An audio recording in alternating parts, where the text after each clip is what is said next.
Verbs. We have learnt about the verbs in previous classes. Let's have a quick recall with the help of given points. Verbs are action words or words that indicate an action in a sentence. For example, the tiger pounced upon the deer. Emma is not well today. Adam has a pet dog. The agreement between the subject in a sentence and the verb follows certain rules depending usually on the number and person of the subject. For example, the team is participating for the championship. All the members of the team are participating for the championship.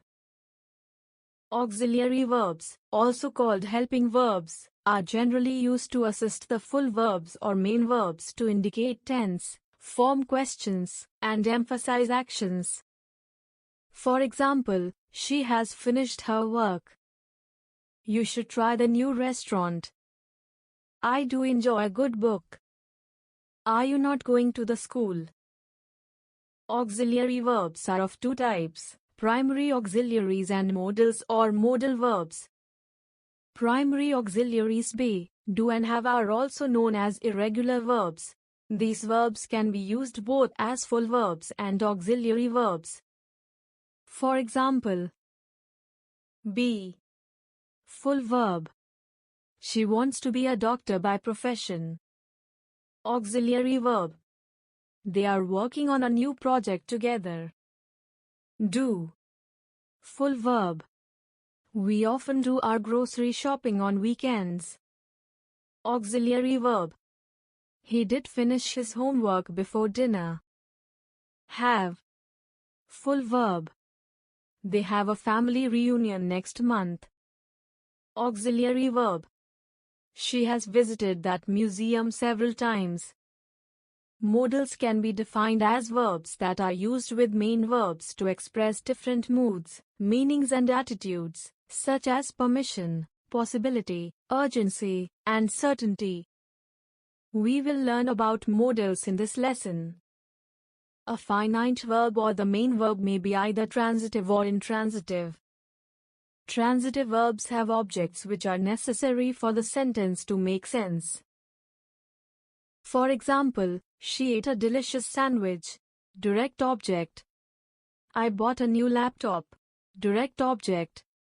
Intransitive verbs do not have objects. For example, she slept peacefully. Slept, intransitive verb. The flowers bloomed in the garden. Bloomed, intransitive verb. Infinitives, gerunds and participles are three forms of verb that do not come with a subject in a sentence and show no change according to the number of the subject or form of tense. For example, she likes to swim in the ocean. Infinitive.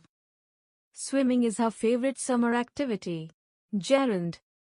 The smiling child greeted everyone in the room. Present participle.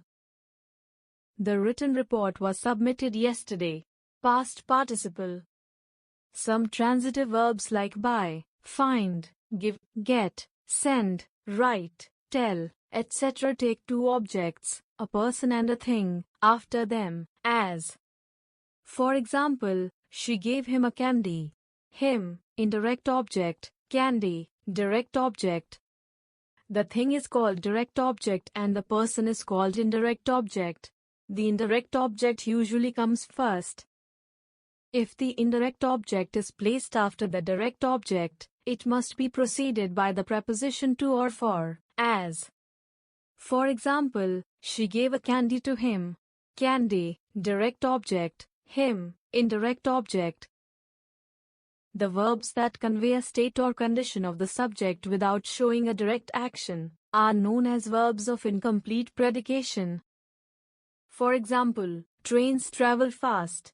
Travel, verb of incomplete predication.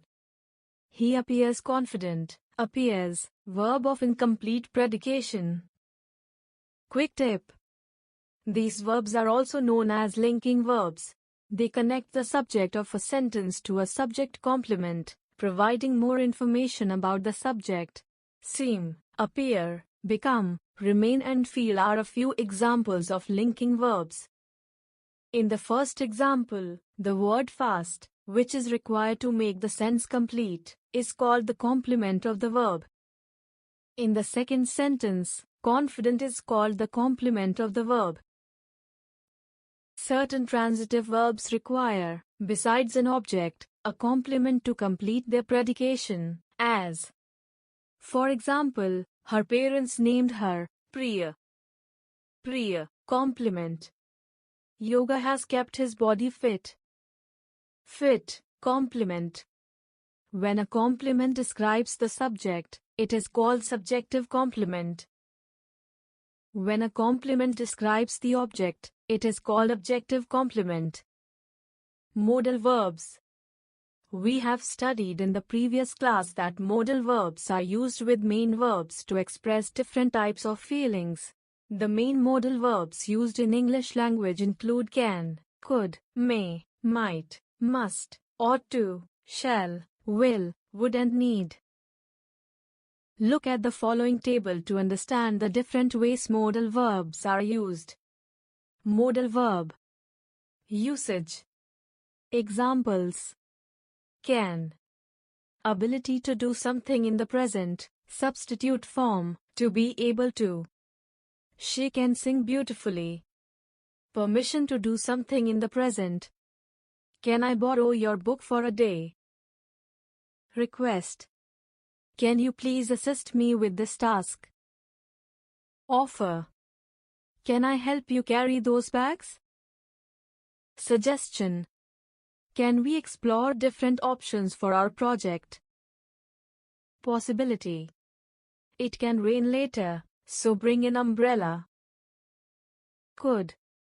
Ability to do something in the past. When I was younger, I could swim for hours without getting tired. Permission to do something in the past. She said I could go out to play in the park. Polite question. Could I use your phone for a moment?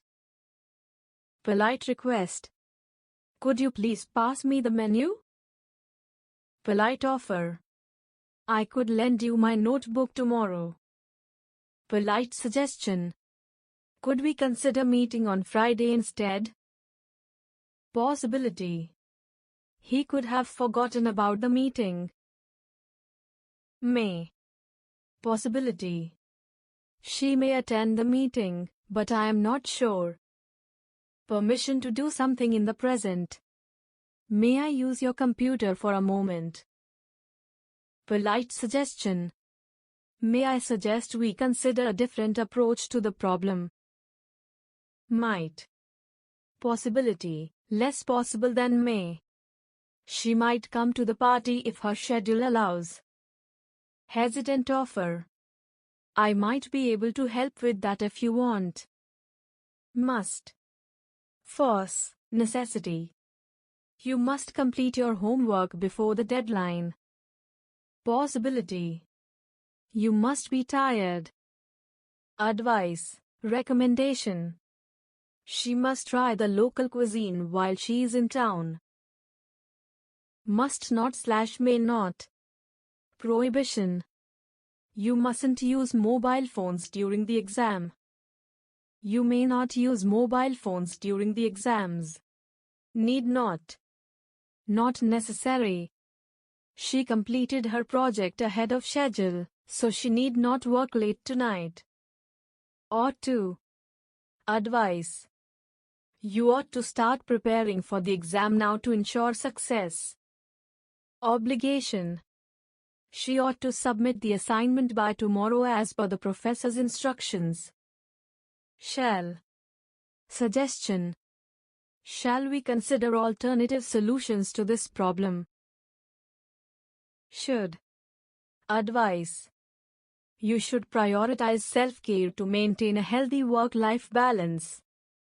Obligation. You should attend the mandatory trainer's session tomorrow. Will. Wish, request, demand, order, less polite than would. Will you please shut the door? Will you please pass me the document when you have a moment? Prediction, assumption. She will probably arrive at the party around 8 p.m.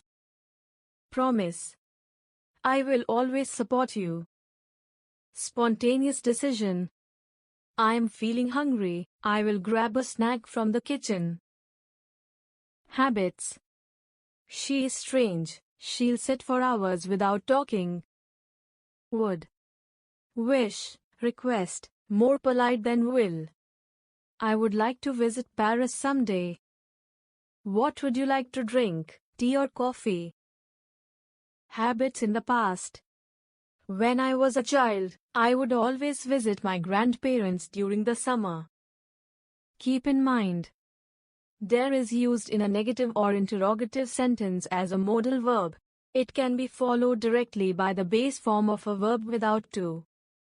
For example, how dare you speak to me like that? He didn't dare to enter the haunted house. Dare I ask?